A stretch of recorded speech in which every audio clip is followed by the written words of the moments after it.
You never think refusing someone entry to your own home will end with flashing lights and sirens, but that's exactly what Karen, the queen of our HOA, tried to make happen. She marched up to my porch, demanded access, and when I refused, she didn't back down. She called 911, convinced she'd finally put me in my place. But Karen had no idea the dispatcher answering her frantic call wasn't just any voice, it was my wife's. In that instant, the balance of power flipped. Would this be the end of Karen's control or just the beginning of something worse? Life in our neighborhood was supposed to feel peaceful, clean sidewalks, manicured lawns, and that comforting sense of order you expect from a gated community. At least, that's what the HOA promised when we first moved in. My wife and I thought it would be the perfect place to build stability, a safe street for evening walks, neighbors who looked out for each other, and rules that kept the place looking nice without stepping on anyone's freedom. At first, it seemed ideal. Our home sat on the corner with a small garden my wife tended with pride. We weren't flashy people, just a working couple enjoying the comfort of a home we worked hard to afford. My wife spent nights working long hours as a dispatcher for the local police department, a job that required nerves of steel. I worked from home, meaning I had plenty of chances to see how our community really operated during the day, and that's when I began noticing cracks in the picture-perfect facade. The HOA wasn't just about maintaining common spaces or enforcing simple guidelines. It operated more like a shadow government. A handful of board members, led by one woman, Karen treated the community as her personal kingdom. Every day seemed to bring a new email, a new posted sign, or a new rule handed down as if from a throne. She made herself the enforcer of every detail, from the shade of curtains visible from the street to the approved length of grass. At first, I ignored it. Every community has its quirks, and every HOA has its nitpickers. But Karen wasn't just nitpicking, she was obsessed with control. She roamed the sidewalks like a warden on patrol, jotting notes into a little spiral-bound notebook and snapping photos of anything she didn't like.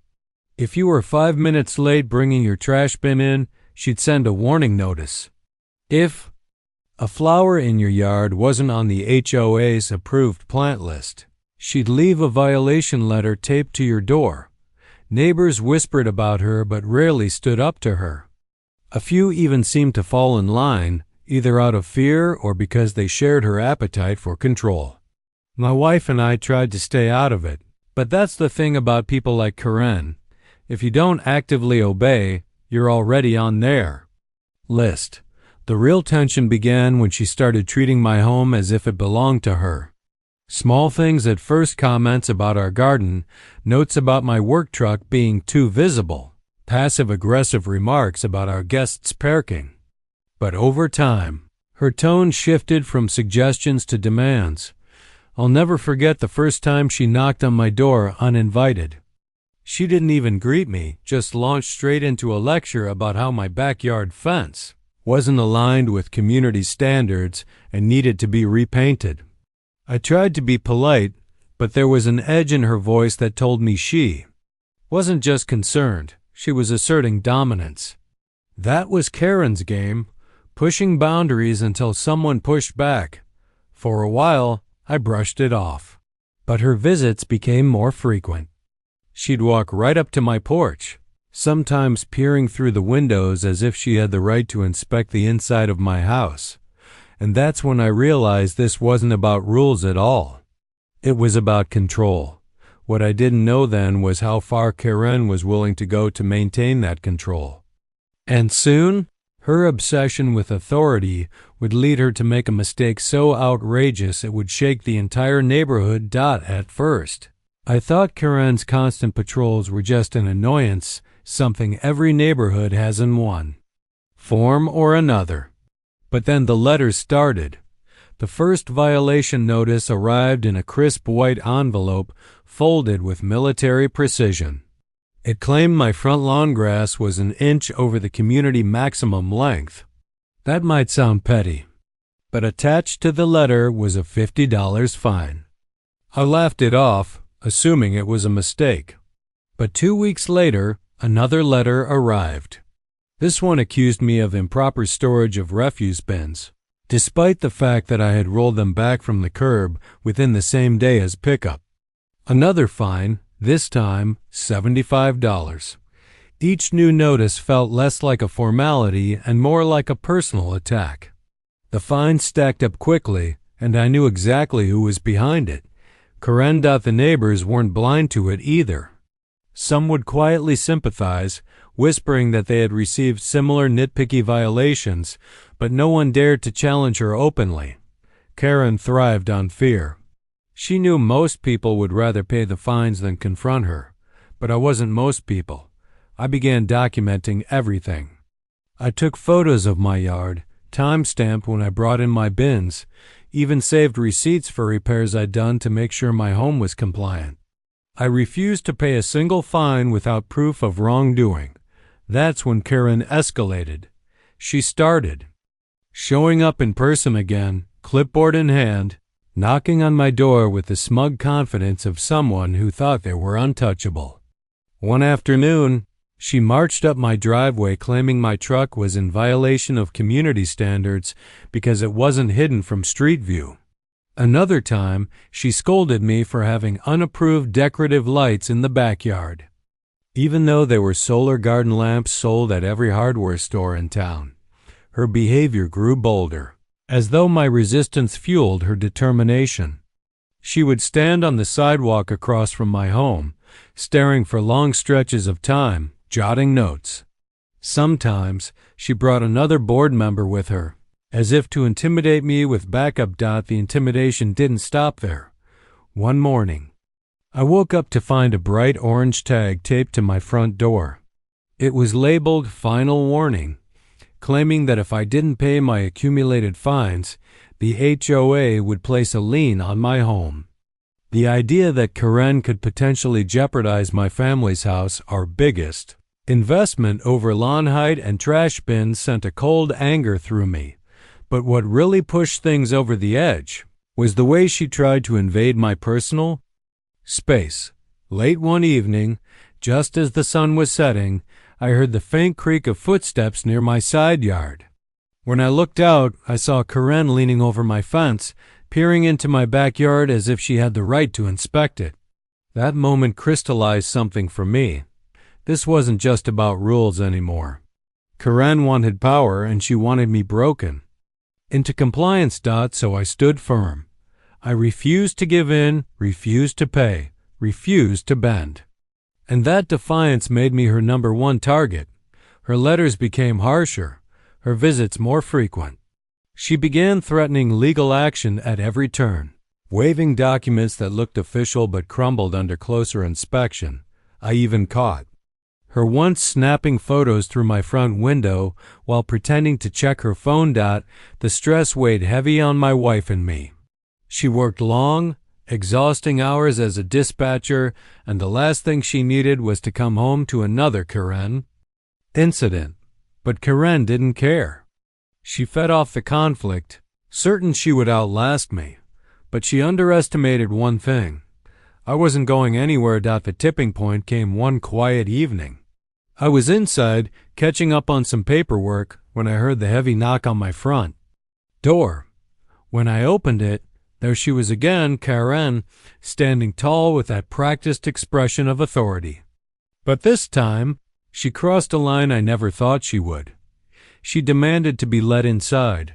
Her excuse was flimsy, something about needing to inspect my interior blinds because they were visible from the street. I laughed in disbelief, thinking it had to be a joke. But Karen didn't smile. She insisted, saying it was within her authority as an HOA board member. When I told her absolutely not, her face darkened. She stepped closer, lowering her voice into something sharper, colder. And then, right there on my porch, she pulled out her phone and dialed 911. In that moment, I realized she wasn't just abusing HOA rules anymore. She was trying to weaponize law enforcement against me. What she didn't know was that this time, her little stunt would blow up in her face in a way she could never have imagined. Karen's finger jabbed at her phone screen with triumphant precision. She tilted her head back slightly, pacing on my porch as the call connected, her voice dripping with false panic. "Yes, hello, there's a situation here," she began, her tone theatrical, loud enough for neighbors to overhear. "My neighbor is threatening me. He's refusing to follow community rules, and he's becoming aggressive. I need officers dispatched immediately." She made it sound like I was some dangerous intruder in my own home. I stood frozen, my fists clenched at my sides, heart pounding in my chest. The audacity of her lie was staggering. She was twisting reality, hoping that the weight of law enforcement would crush me where her HOA rules couldn't. But then, the line connected. I didn't hear the full conversation, of course, but I knew the voice that greeted her. Calm, professional, steady. The voice that had guided countless people through emergencies in the dead of night. It was my wife. Karen had no idea. I could almost picture my wife on the other end of that line, headset snug around her ears, blinking at the information flashing across her dispatcher screen. The address was familiar. It was ours. The caller was Karen, and the alleged suspect was her husband. Karen, oblivious, continued spinning her tale, layering exaggeration upon exaggeration. She claimed I had blocked her from entering, that I was hostile and refusing lawful compliance. She made herself sound like the victim of a home invasion, not the aggressor she truly was, but my wife knew better. I could imagine her carefully asking the standard questions, her voice level. "Ma'am, can you confirm the nature of the emergency? Is there an immediate threat?" And I could imagine Karen growing impatient, her tone sharper now. "Yes, I told you. He's being aggressive. He's refusing to let me in." What Karen didn't realize was that every word she spoke was being recorded. Every exaggerated claim, every false accusation, it was all evidence. And my wife wasn't just any dispatcher. She was meticulous. She documented everything, noted inconsistencies, and flagged suspicious calls. She knew how to filter hysteria from fact, how to read between the lines of a frantic voice. And she knew me. She knew my address. She knew exactly what was happening. Still, Karen kept going, puffed up with confidence as if the sound of police sirens was already approaching. She even glanced at me with a victorious grin, mouthing the words, "You're done."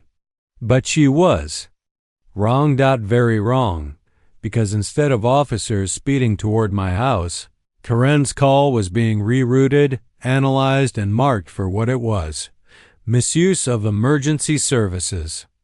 A dispatcher can't outright accuse a caller, but they can flag the report for escalation, ensuring the truth is reviewed before resources are wasted.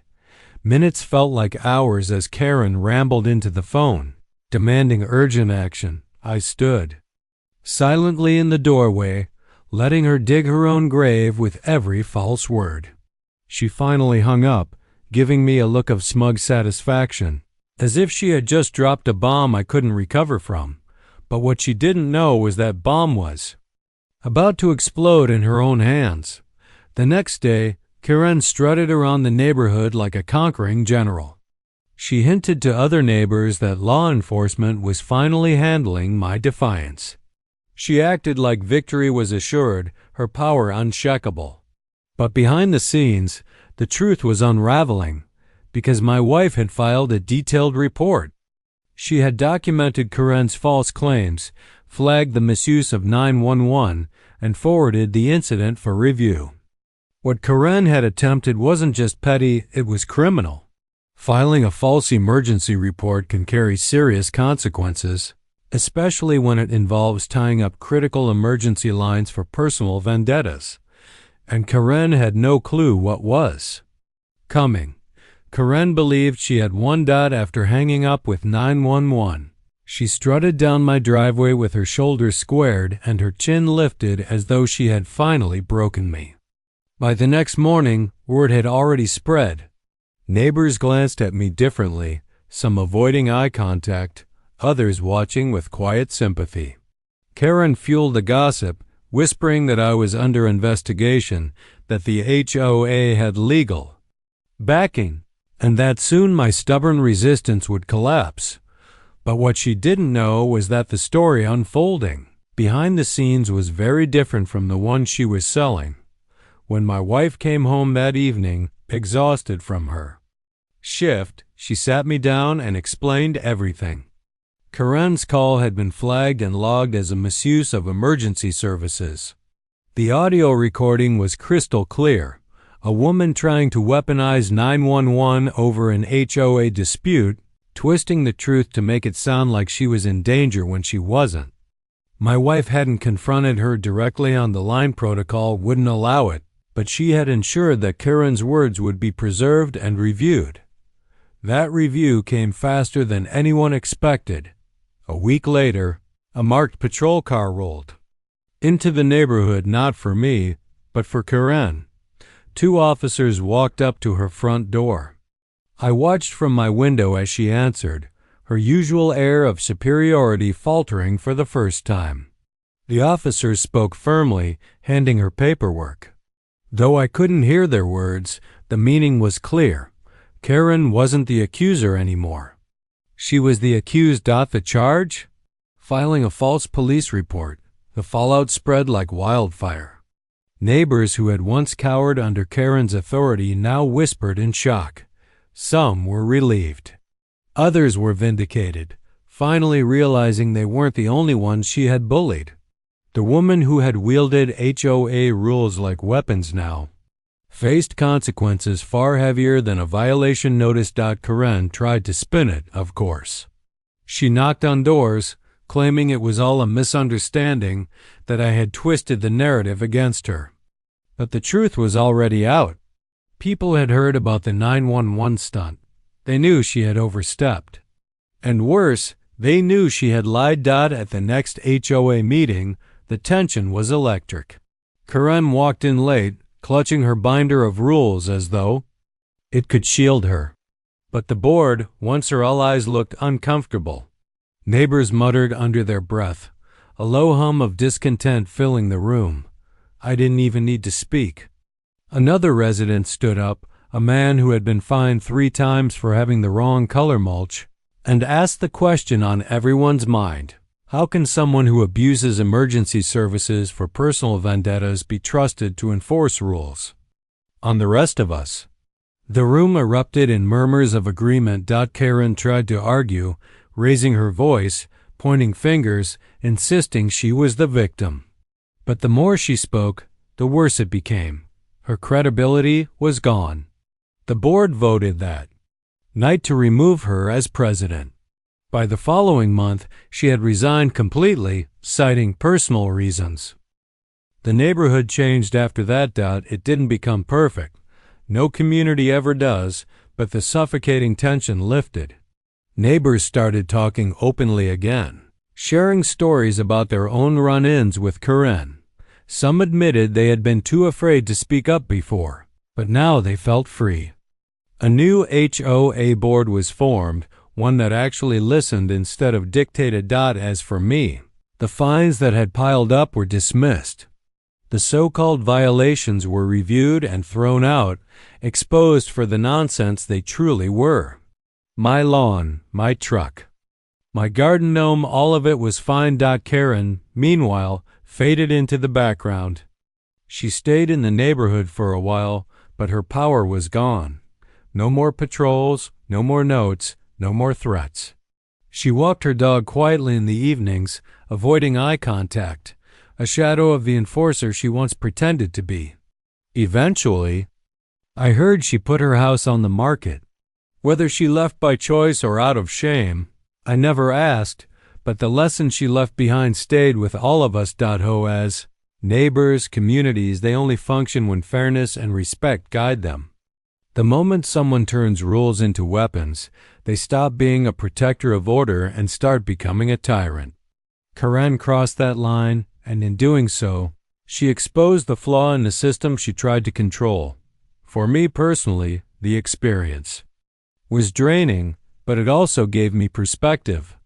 I learned that silence in the face of abuse only fuels the abuser. Standing firm, documenting everything, and refusing to bow to intimidation was exhausting, but it was necessary. And in the end, it paid off. The irony of it all still makes me shake my head. Karen thought calling 911 would be her final victory. Instead, it became her downfall. She tried to use authority as a weapon, but she forgot that real authority belongs to those who use it responsibly.